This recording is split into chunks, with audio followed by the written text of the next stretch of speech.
everybody, welcome to What's Going On in HEF in New York. Today I'm with David Delgado, Coordinator Activities and Social Media Manager in HEF New York. Today we're going to speak about February highlights. David, tell us everything about this month. Well, yeah, February is the shortest month of the year, and we wanted to pack it with a lot of activities.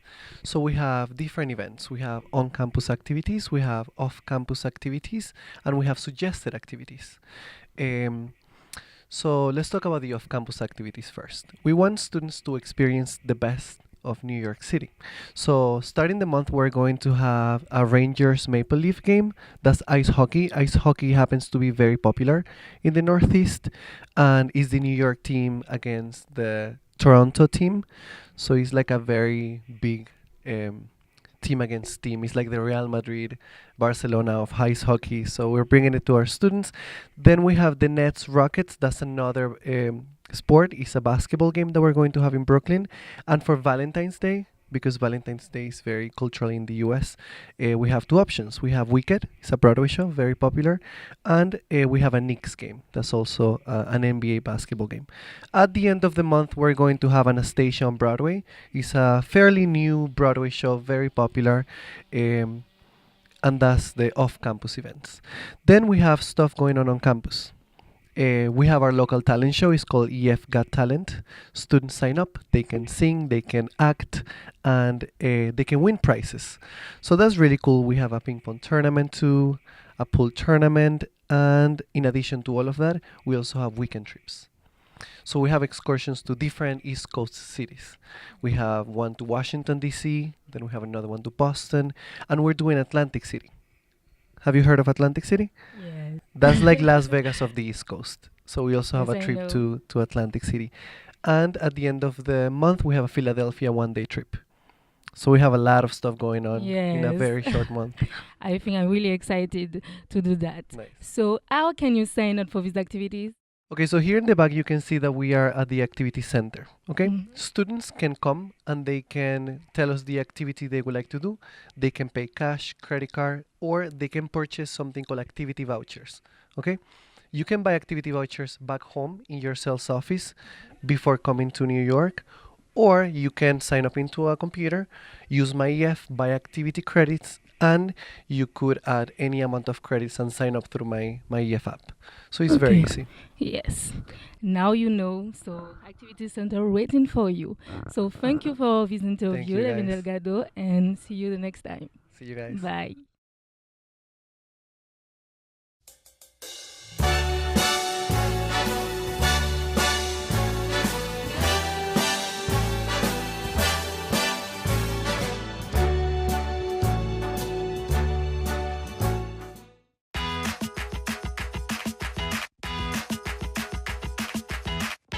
You and I buy star maps and drive my car around Los Angeles. Hi everybody, today we are in Tarrytown with Henri. Hello Henri. Hello, Pascaline. So Henri is Henri Steiner, the historian of Sleepy Hollow, and he will introduce us the legend of Sleepy Hollow. Yes, I'm looking forward to taking you around a little bit and showing you places where you may encounter the Headless Horseman. Let's go! Let's go.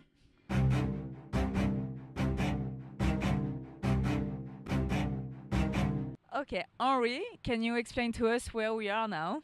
Very good, Pascaline. Yes, we are at the location of the Katrina Van Tassel house. Oh, so who So- is this girl? Yeah, the building that we see behind us is actually it's about 120 years old, but the building that stood here before that was the home of Katrina Van Tassel, or of someone named Katrina Van Tassel. So traditionally, Ichabod Crane, the main character of the Legend of Sleepy Hollow, was invited to a party here.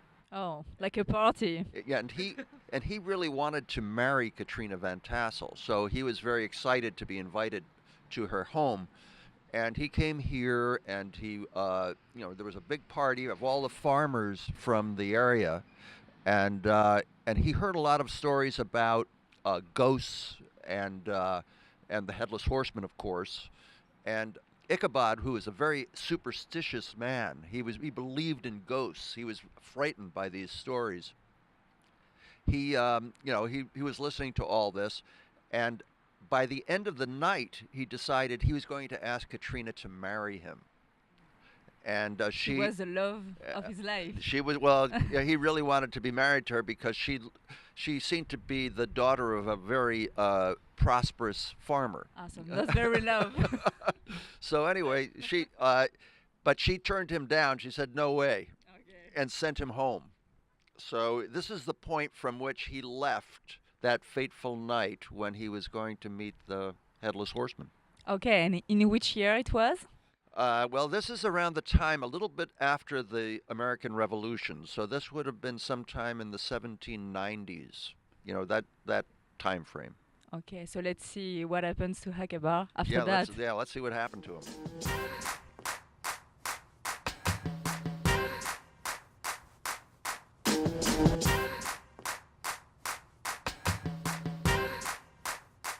So Henri, Ichabod left Katerina. That's right. He left the party. And what he is doing now? Well, Ichabod is feeling very low because he was just turned down by Katrina Van Tassel. Okay. So he's on his horse, the horse that he borrowed, named Gunpowder, Okay. and together they're going to ride back to Sleepy Hollow, and they have to go along the post road, which is we can see behind us here. So he's riding slowly at night, and he's kind of afraid. He's scared because he heard all of these ghost stories.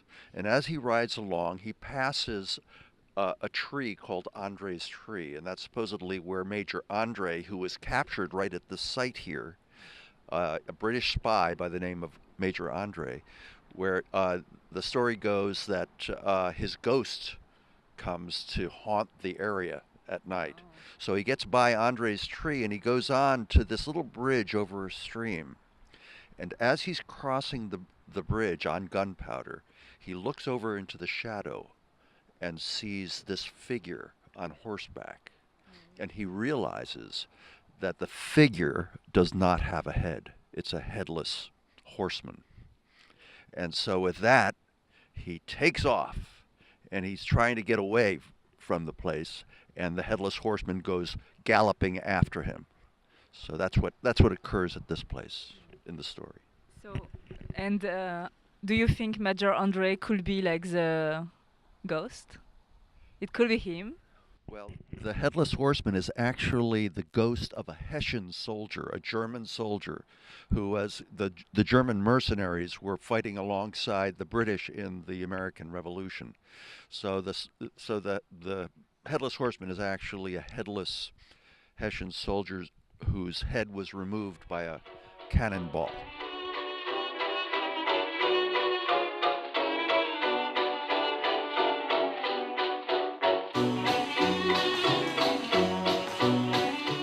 So Henri, we are in the cemetery of Sleepy Hollow, right? We are in what is technically called the Old Dutch Burying Ground of Sleepy Hollow. And this is actually where they say the headless horseman is buried. That's Oh.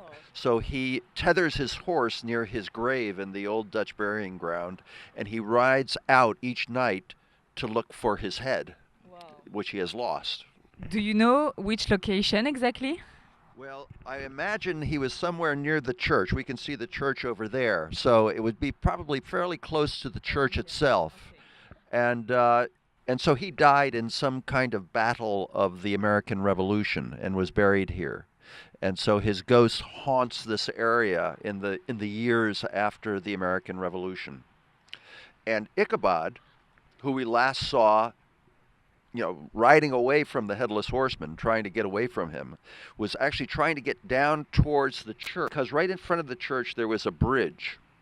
And that bridge was the place where if he crossed that bridge, the headless horseman would lose his power. So he knew this from the stories that he heard. And so he was trying desperately to get away from the headless horseman because he would lose his power. The problem is that when Ichabod crossed the bridge, he stopped once he got across the bridge, and the headless horseman on the other side threw his head at him and knocked him off the horse. So the headless horseman was carrying a pumpkin or a head or something. So the next morning, the local village people found a smashed pumpkin on the other side of the bridge where Ichabod was. And they see the saddle from Gunpowder is sort of lying on the road. And Ichabod is nowhere to be found. He's gone. He's gone someplace mysteriously. So after that, Katrina Van Tassel marries another local guy from the area, and that's the end of the story. That's how the legend of Sleepy Hollow ends. Okay, Henri, thank you. But I have few questions. So where is Ichabod? Where is he? Yes, he cannot just disappear. He's a ghost. He's... Washington Irving, the writer of the story, The Legend of Sleepy Hollow, he proposes some possibilities for Ichabod. One is that he went off somewhere and got married to somebody else, right? And he became a petty judge at some neighboring town. Okay. So that's one of the theories about Ichabod. That he just ended up somewhere else. That he just got out of town and just disappeared. And you, what do you think? Well, I think it's funny because one of the people that they say was the model for Ichabod was a school teacher like Ichabod, and he also became a justice, a small court justice in this area. So it appears like there's some elements of that real person that were incorporated into the character of Ichabod Crane, the character from The Legend of Sleepy Hollow. So Henri, my last question. You seem to know them really well. Did you meet them? Do I meet these characters? No, but I can. They seem very vivid to me. These characters like Ichabod, like Katrina, like Brom Bones, Katrina's other boyfriend, if you will. They all seem like very real characters to me, and so it's great to be here, to live here, to kind of soak up the atmosphere from this area, this location, and it's really a nice thing to be the historian here in Sleepy Hollow. Thank you very much, Henri. Thank you a lot. Thank you. Be careful, guys, because the headless horseman is watching. You and I buy star maps and drive my car around Los Angeles.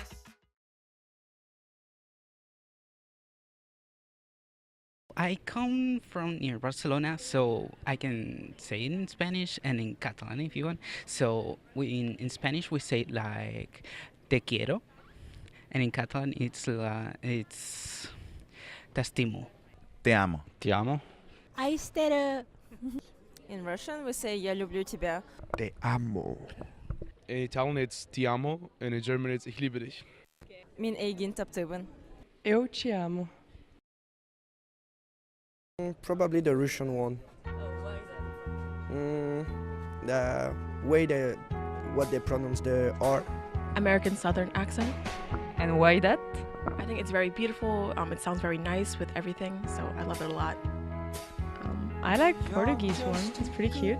Oh, why that? I don't know. They make everything much more fun, and it's just pretty cute. Probably British, because it's sophisticated. In the world, maybe Spanish. I don't know. It's caliente. I don't know if I would say it's the most beautiful accent, but I think people from New Orleans, Louisiana, in the United States, they have a very interesting accent. And why that? I just like the way it sounds. It's just very different and spicy. Yeah. The most beautiful accent. I like Spanish ones. I don't know. Maybe it looks familiar to Italian. Most beautiful accent is Italian. Why Italian? I just love it. It's one of those languages that's extremely relative, to the Hispanic language. It's really artistic, and I just like the flow of it. It's like a romantic language. is probably Italian, the more I think about it, because it's like very lively. There's like a lot of emotion, and it's always kind of in an excited tone, so it just feels very positive. I really like Italian for sure. Italian. Why that? I don't know.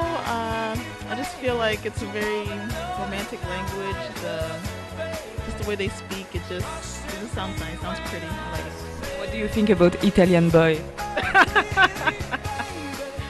Well, they just got that, kind of swag about them. So. I think the most beautiful accent in the world is this is cliche, but it's the French accent. And why? I think there is something that, just culturally, we always thought that the French accent was always, told us to be as something romantic, in a way. So I think that's why.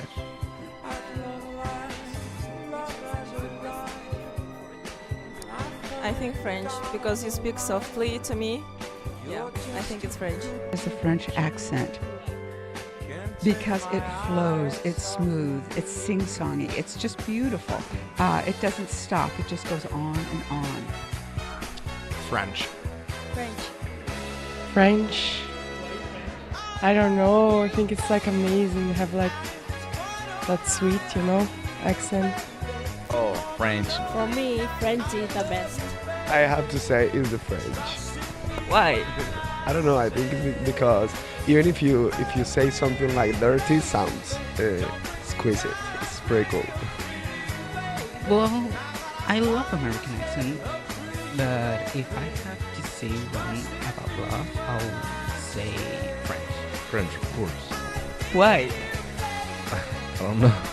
It's inherent to the French language.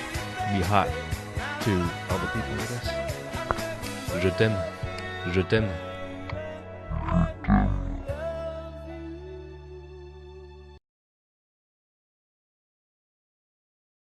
This is our first interview of Insider EF New York.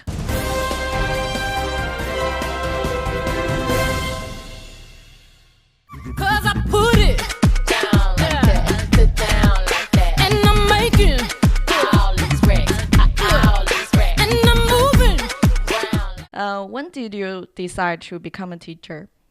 Oof, that's a good question. When did I decide to become a teacher? I would say I'm not sure exactly when. I've always loved teaching. When I was a child, I would teach my siblings. I would teach a lot of friends. Actually, the first time I actually taught was when I was 15, and I hated it because I was teaching 4-year-olds, 3-year-olds. And then I thought, well, I'm never going to do this as a profession. But even when I went to university, I found that I ended up tutoring a lot of my classmates. They would come to me for help, and then I would teach them. But, I went on and I studied other things. I studied some law, some political science. But by the time I started to travel around the world, I actually realized that I loved teaching. And so I think about 20 years ago, I decided that this is what I wanted to do professionally. What make you enjoy? I think, what I enjoy is seeing, watching my students, seeing their response. Well, let me use, EF, for example, right? What I love is walking into the room, and teaching something which they used to find difficult. Mm-hmm. And then, all of a sudden, when I see, the light in their eyes saying, oh, I get it. I didn't know it before, but now I do. That gives me a very, very, very, good sense of accomplishment. And then I tell my students all the time that, when I see, when I see the energy, when I see the response, it also feeds me. And, and then and that in turn is what really, really makes teaching very, very enjoyable for me. So it's basically your achievement is coming from student. Yes. Yeah. It's not from what I do. It's from the response that I get. Okay, I was thinking we will point out this later, but I think something you just said, it's related to your words here. Teaching, the second one, teaching must come from within and without. What does it mean? So that's a saying that I developed myself, and the full saying is, people think, teaching is something that you learn. Some people. And some people think, well, you're either a teacher or you're not, But I think, teaching is a combination of both. Teaching must come from within. It must come from inside you. It must come from love. It must come from a place of passion. But teaching also comes from your experience, from around you, from the environment, from living life, from getting to know people, from connecting with people, and from your education. So that's why I say teaching is a mixture of what you have inside you and what you get from around you. That's what makes you a good teacher. You must have a love for passion, and then you must have a love for, in my opinion, for people.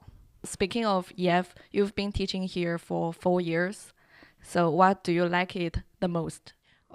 What I love the most about teaching at EF is working with the students, meeting people from all over the world.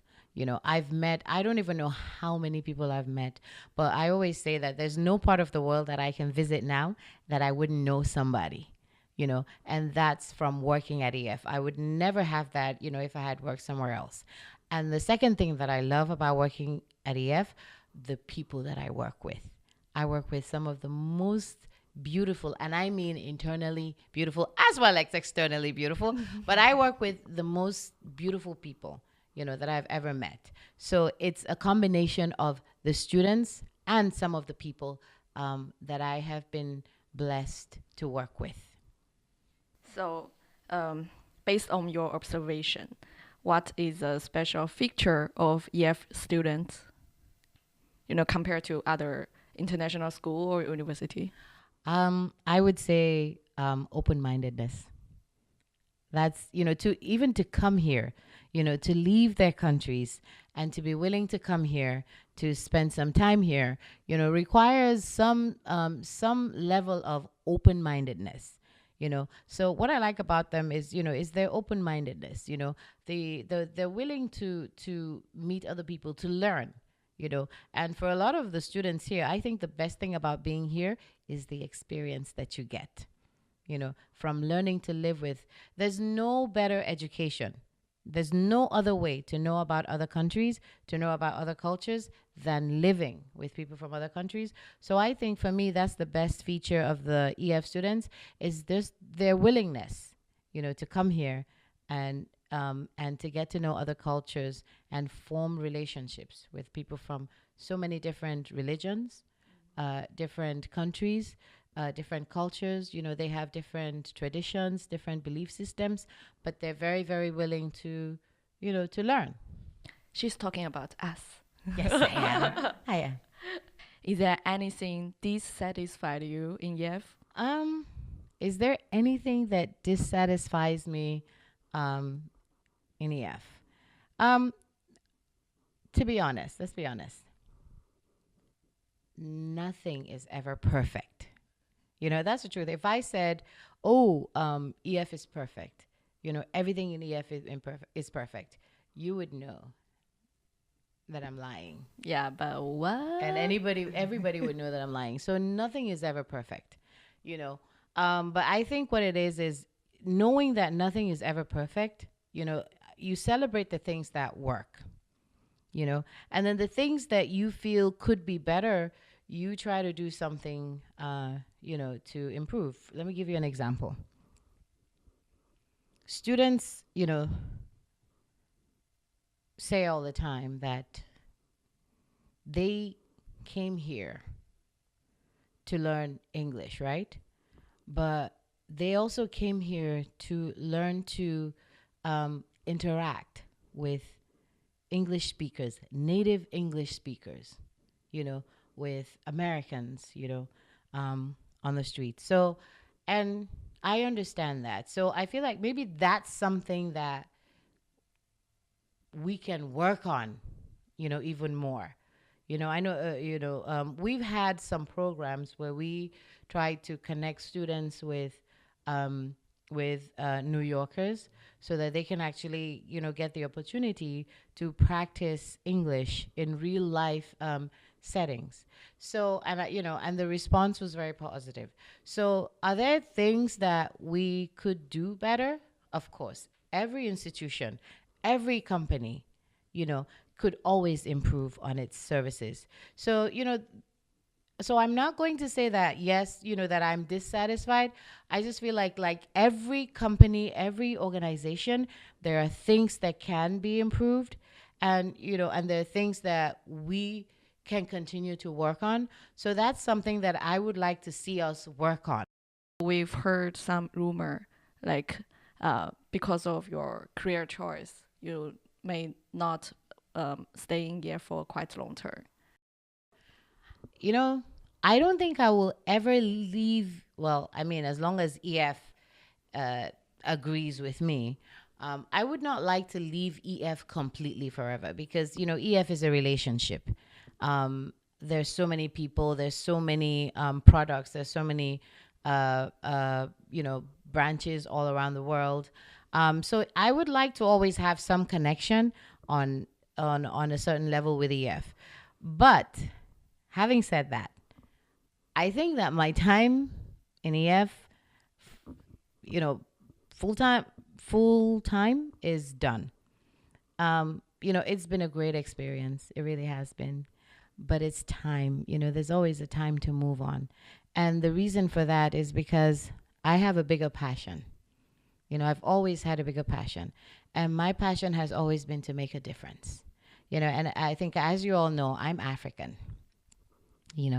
And I love the African continent. I've been traveling most of my life, but every time I've gone back to my country, I've always found an opportunity to help. And, the gift that I have is that of leadership. It's that of training. It's that of development. And I've done a lot there. And when I go back home, people know that. But, there's a lot to do. So my calling is social justice. My calling is to raise the standards for everybody. So I'm very lucky. I'm very blessed. My children have had very great education, but not every African child has had that opportunity or has that opportunity. In fact, the majority do not. So I feel I have a higher calling in terms of making, providing quality education access to other children, So if you ask me, 20, 30 years from now, what did you do with your life? I would prefer to say I did something that touched thousands of people, hundreds of thousands of people, millions of people, and changed their lives. That, for me, is a life with purpose. When is my time, or when is it time to do that? Now. The time to make a difference is always now. Not tomorrow, now. Yeah. Actually, as student, we are sad to hear about that. Yeah, but we are very admire what Angela's pursuing. Yeah. Thank you.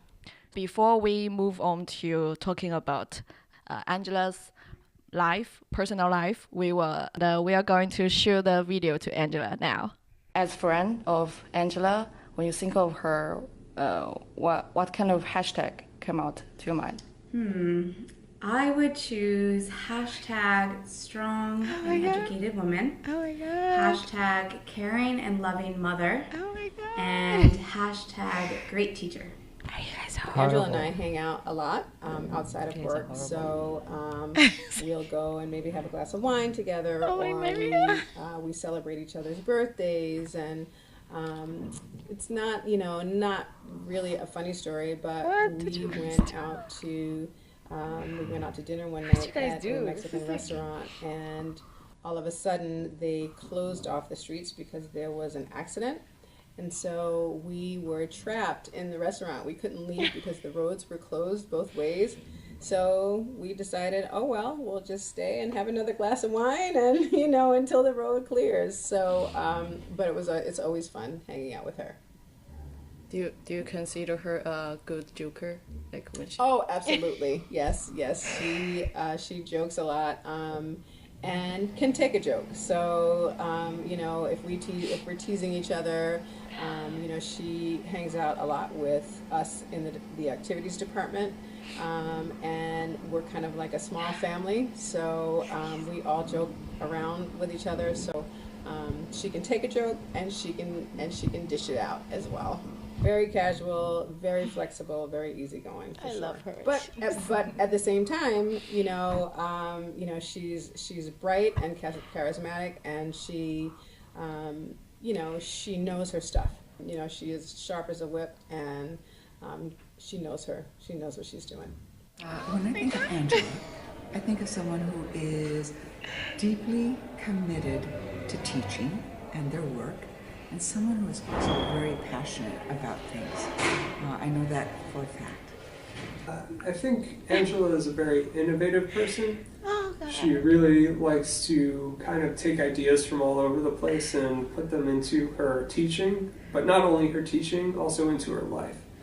So I think Angela really stands out in terms of cross-cultural exchange, right? So being from Nigeria, she has really never forgotten her roots there, and she takes the lessons that she learned there and she tries to apply them to life here in her teaching and in her interactions with others. So I'm always learning a lot when I'm talking to her. And it's not only that, right?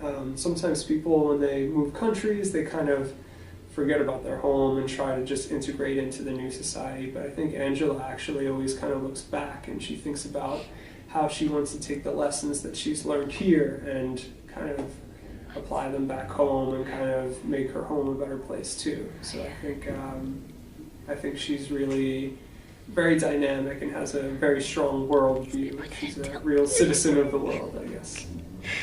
What I feel about Angela is that she has a tremendous presence in the field of education. I feel like she lives and breathes education. And the fact of the matter is that she has worked very hard in her field, that I feel like she'll be a well-known figure in the future, and she's someone that I would look up to as well. And the way she describes herself as being very strong, and they have interesting, quirky behaviors that she finds, that is very unique to them. It's part of her character as She's talking about my son. Her character as personality is. She's not just a mother figure, but she's also a person who makes sure that her children are also kind of like the way she treats her students as well, like make them very independent in the choices that they make and things like that. And she accepts them for who they are. And that is the biggest point for Angela. Angela never discriminates anyone for who they are. Any weirdness or uniqueness in a person is accepted. She's the kind of person, she is who she says she is. There's no difference to her. That's why, like, she's one of those real people that you can see her inside and out. So there's no hidden agenda with her. Everything is out in the open. So there's not, like, you won't ever meet an honest person like her at all. I love and admire her. I love her too. We God. actually asked them to keep the secret. So after watch the video, do you have any words to say to anyone? I have to say some of those people, like, they deceived me. Like, they did. I can't believe Maria. I just had lunch with Maria today, and she did not say anything, about this. She acted so. I'm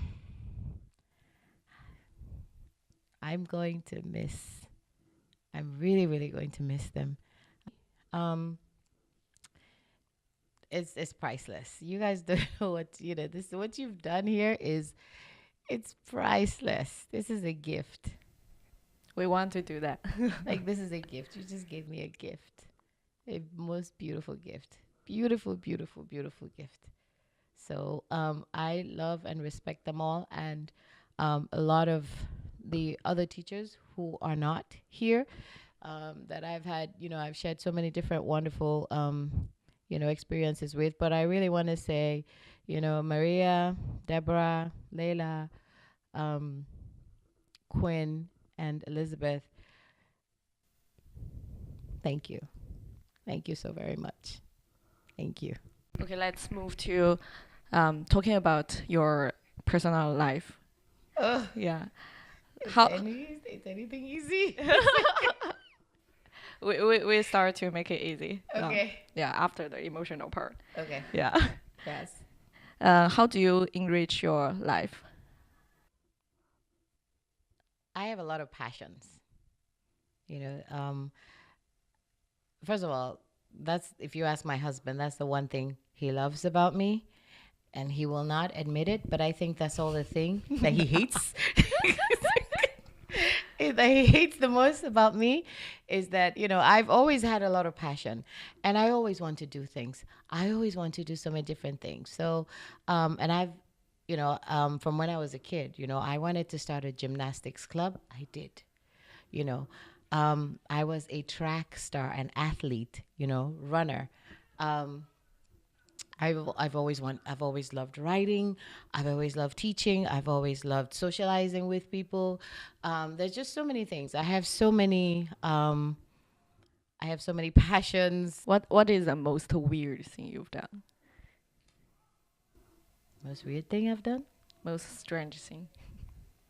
Oh boy. I eat strange food.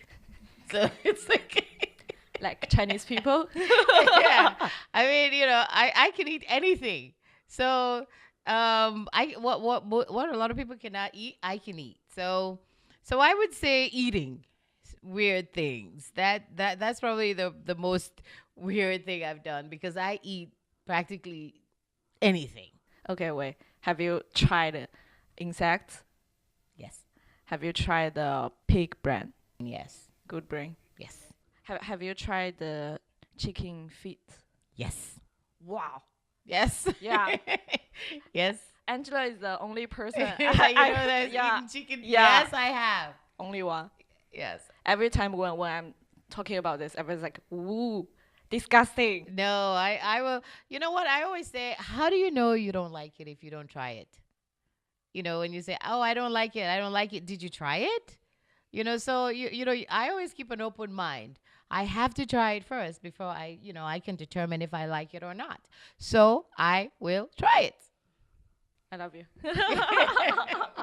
Talking about some adventure here, and in which kind of opportunity you've traveled over 20 countries? So my husband is a diplomat. And we've been traveling and living in different places for about 20 years. So practically almost as soon as I left university, I got married straight away and started having kids straight away while we've been traveling all over the world straight away, at the same time. So I've been traveling, I've lived in 5 different countries. I lived in Argentina, Mozambique, Chad, the US, of course, and Nigeria. And, I've traveled to so many different countries. I have family in Scotland, so we go to Scotland a lot too. I went to school in Madrid. So I spent a lot of time there. And so, we travel quite a lot. So is there anything you are working on now? I'm working on 2 things right now. The first one is I'm writing a book. Actually, I finished writing it, and I'm in the process of editing it for publication. It's a book series, and it's called it's the Little Book series. So the first one is called My Little Black Book, aka Black by Design. This is an idea that I have had for so many years. So, there's so many things that we fight about in the world. There's so much prejudice. There's so much discrimination. And, there are people, trying to do something about it in so many different ways. And one of the things that, especially living here in America, one of the things that I realize is that this issue of racism is very much alive in this country. Instead of trying to convince, people, about what is right and what is wrong, I looked at, why don't we all celebrate what is special about ourselves, everybody, and my concept is, let's take a look at Mother Nature and what Mother Nature says about everybody. If you look at your hands, not all your fingers are the same, right? The world is full of different types of plants, animals, and everything has a place because everything has a purpose because everything belongs here. So I started with the one, of course, that's closest to me, and this is because I have 3 beautiful black sons, and I want them to be proud of who they are. So everybody should be proud of who they are. So my little black book, which is also called Black by Design, just looks at nature, the things that nature celebrates because of its color. And we all agree. We look at coffee, right? We celebrate coffee. We wake up in the morning. We don't see anything wrong with that dark cup of coffee. It's just beautiful. It's awakening, we look at things like chocolate. It's the way that we say, I love you. We don't look at the color. The little black dress, that's, you want to look elegant. One of my favorites, red wine. So I took 12 things that, that we celebrate, because of their color. So nature is saying, I made things different for a reason.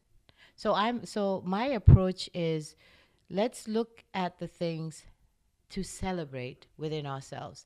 After this one, my next one is going to be my little pink book, which is all about women. And then the idea is that it's going to go around. I'm going to have my little mixed book, which is Sugar and Spice, which is celebrating multicultural families, mixed marriages, children from mixed relationships. So I intend to go around, until we have all these different types of people, and they all have a place, they all have a purpose, but they all have things that make them unique. And so my approach is, a light-hearted celebration of who we are, because this planet belongs to all of us. The second project, in 2008, I started a company called Education Enrichment Projects.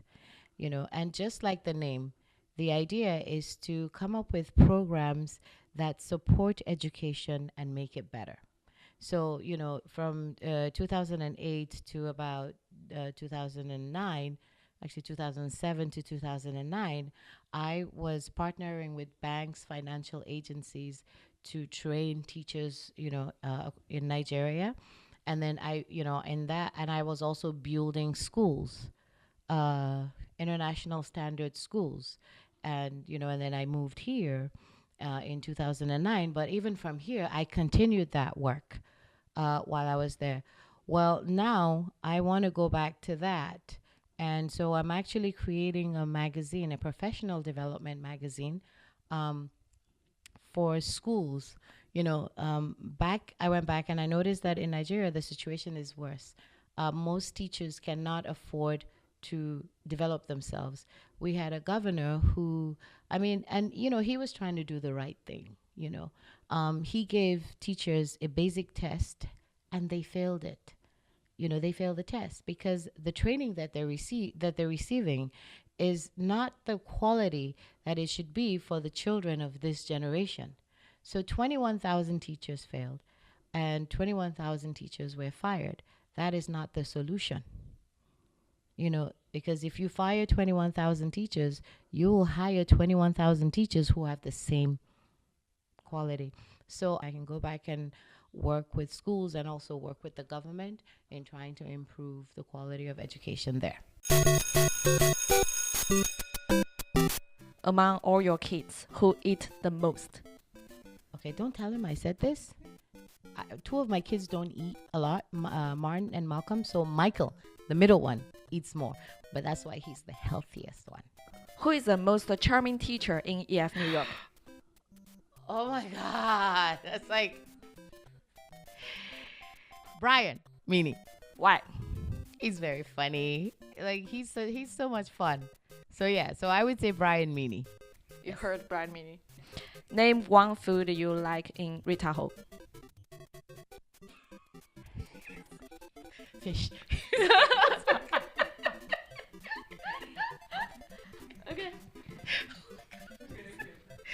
Go ahead. Chef James is gonna kill me. But that's good. Who is your celebrity crush?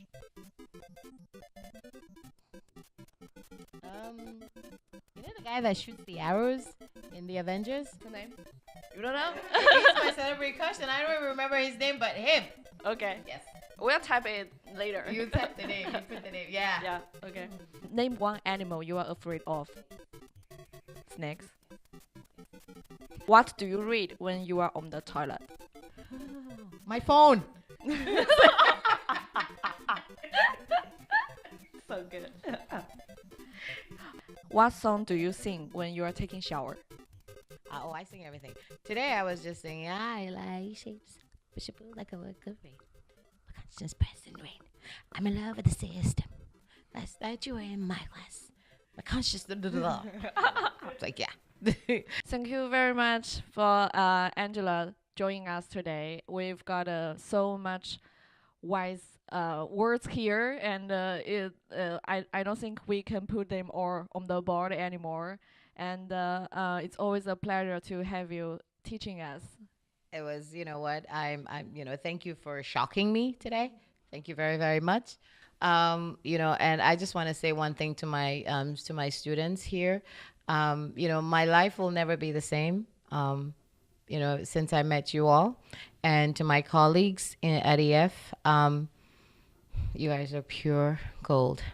And of course, to my family, you are my life. My sons, I adore my sons, my mom, my sisters, and my husband. They're my life. So I'm very sad to be leaving, but I'm also very excited about the next chapter.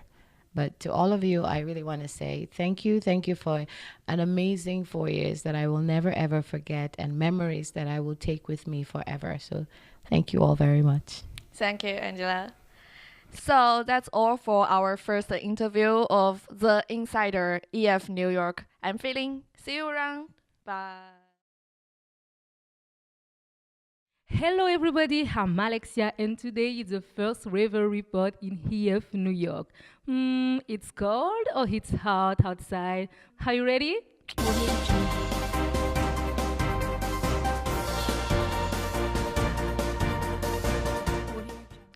Begin with the people who lives in a host family. I think the climate is tropical and hot, and it's really hard to climb the hill. Oh my God, yes. Every day is like that, like me, because I climb the hill every day, and it's really hot. How is the river in Butler?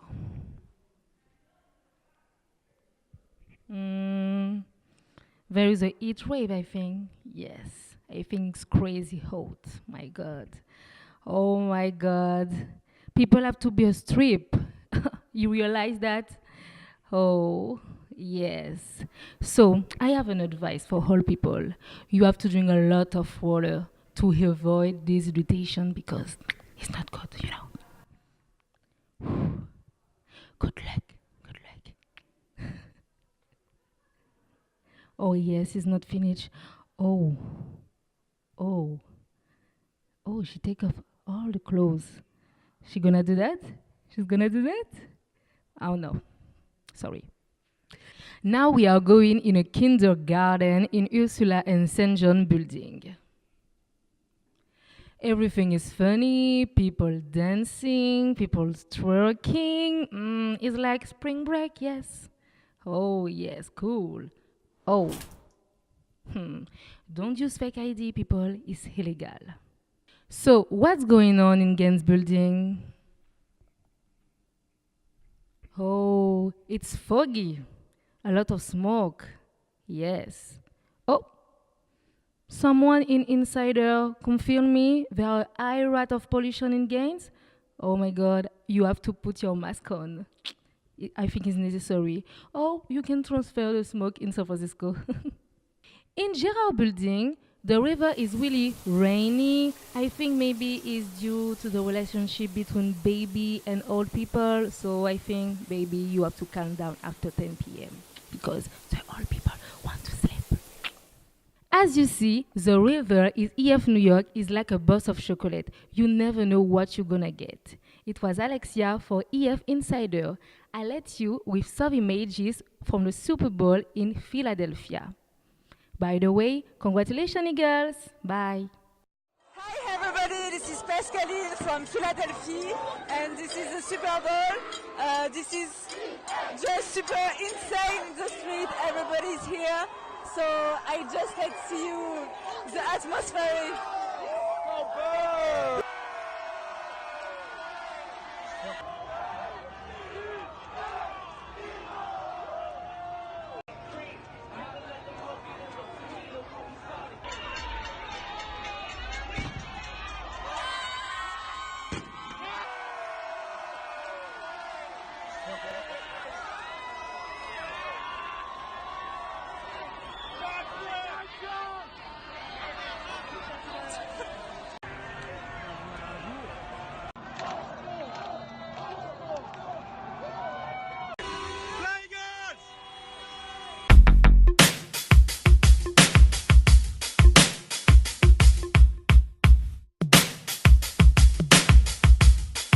Yeah, I'm up at Brooklyn. Now I'm down in Tribeca, right next to De Niro. But I'll be hood forever. I'm the new Sinatra, and since I made it here, I can make it anywhere. Yeah, they love me everywhere. I used to cop in Harlem. All of my Dominicanos right there up on Broadway. Brought me back to that McDonald's, took it to my stash spot, 560 State Street. Catch me in the kitchen like a Simmons whipping pastry. Cruising down 8th Street, off-white Lexus. Driving so slow, but BK is from Texas. Me, I'm up at Bed-Stuy, home of that boy Biggie. Now I live on Billboard, and I broke